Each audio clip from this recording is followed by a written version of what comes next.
5 amazing fragrances that I have a hard time recommending. So here's the thing, fragrance is very subjective. There are certain notes that we really love. There are other notes that we just can't stand. There are certain fragrances that just grew on us over time, some that we loved immediately upon first sniff. I'm gonna tell you why I personally really love these 5 fragrances and why I think they're so hard for me to recommend. So make sure to stay tuned.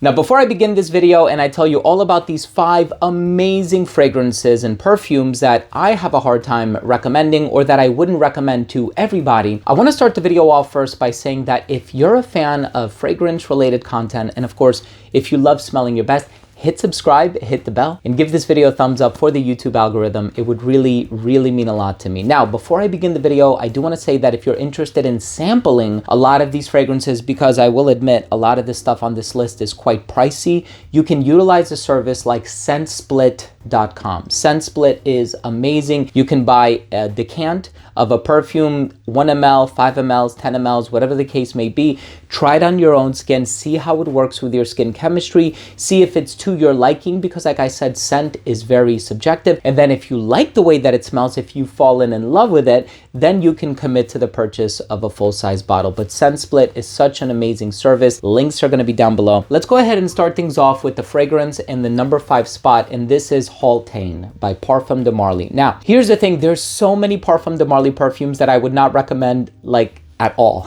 There's Hamdani, and I know Acastor is kind of hard to like as well. Even though I have respect for it, I haven't worn it in a very long time. Haultain, I love. This is an incredible fragrance. This is kind of the brand's version of Oud for Greatness by Initio Parfum Privé. So if you're familiar with that fragrance, Oud for Greatness, such an amazing fragrance. You have the sweetness, you have that ethyl maltol cotton candy thing happening in the dry down. This has praline instead. So it has like this creamy sweetness underneath it all. It has a lot of saffron. There are some green elements in here as well. So this is one of the more mature, sophisticated expressions that the brand has to offer. Herod is up there as well with the tobacco note that's in there, and I know Carlisle has this overdose of vanilla, so it could be more inclusive as far as demographics are concerned, but this is a bit more mature and it looks so sophisticated. This was an exclusive to Harrods in London. Now it's available everywhere. You can sample it on ScentSplit, and I personally love it. However, I do think that that spicy saffron is going to be too much for a lot of people, and read up what people are saying online. As a matter of fact, do the research on your own. Some people absolutely love this one. It happens to be one of their favorite or their favorite Parfum de Marly fragrance, and then a lot of people are like, yeah, the spice is just a little too much, or it's too mature for my liking, combining the moss and the saffron. I totally understand, right?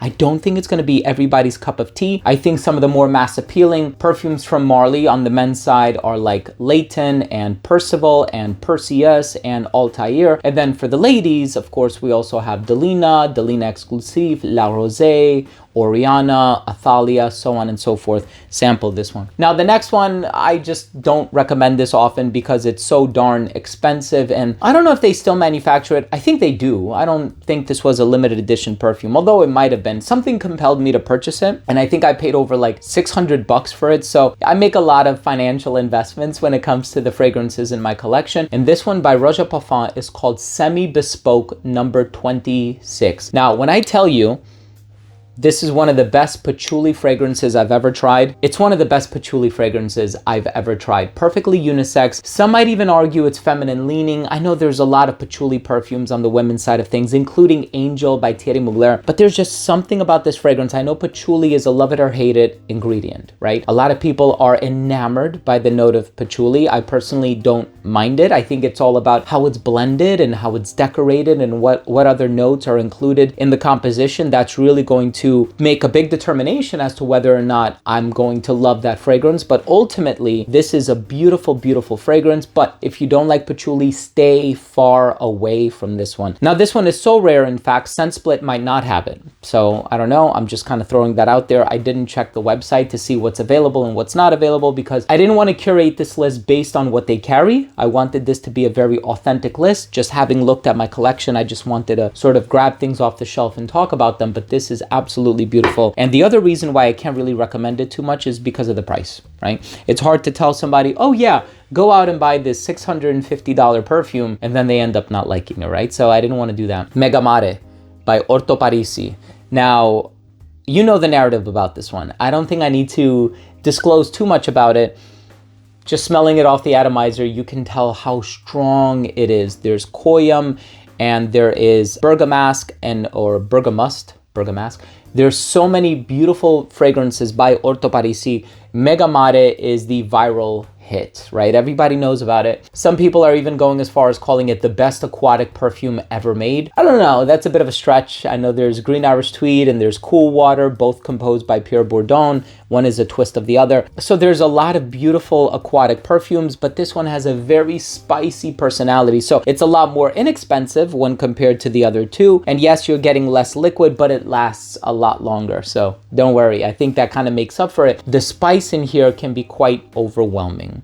So I don't know if there's cumin or what's in here. I know usually with the perfumer Alessandro Gottieri, whether it be for this brand or the sister brand, which is Nasomato, notes are usually not disclosed. So a lot of people just kind of speculate. A lot of it is conjecture, but this one, I think I'm getting cumin and some other spices in here, but this is a very, very, very spicy fragrance. And for that reason, I can't comfortably recommend it to everybody. In the number 2 spot, and these are really in no particular order, I just kind of arranged them as I felt fit. Tuscan Leather by Tom Ford. So this one, the berry, the leather, the spice, and of course this has saffron as well. So here's the thing, I love it. I never had an aversion to it. I never disliked it. As a matter of fact, it's, you know, one of the first 4 Tom Fords that I ever purchased. There was Noir de Noir, Tuscan Leather, Tobacco Vanille, and Oud Wood. I absolutely love those. And then I think subsequently I ended up getting like Neroli Portofino or something. I love this one, but a lot of people online are saying that to them, it kind of smells like an ashtray. So I don't get that personally. I have smoked in the past. I don't anymore, not for a few decades, although I don't want to age myself and I don't want to disclose how young I was when I started. But anyway, so this one, I personally love the way that it smells. And I think it's an amazing fragrance. It is such a beautiful and original olfactive profile that I think a lot of other brands then kind of took and twisted and made into their own. And there's Golden Boy by Duetto Parfum, I think. And there are so many other perfumes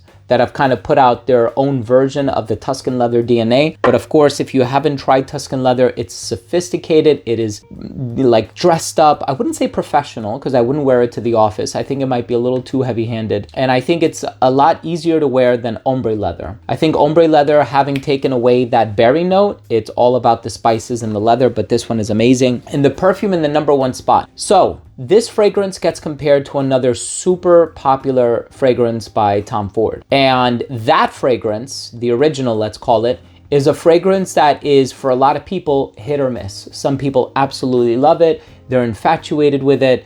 They are enamored by it. And then some people are like, I can't stand it. I love it. So it has this chocolate note, there's patchouli, there's this orchid flower. Once I said orchid, I think you know exactly what I'm referring to. Black Orchid by Tom Ford.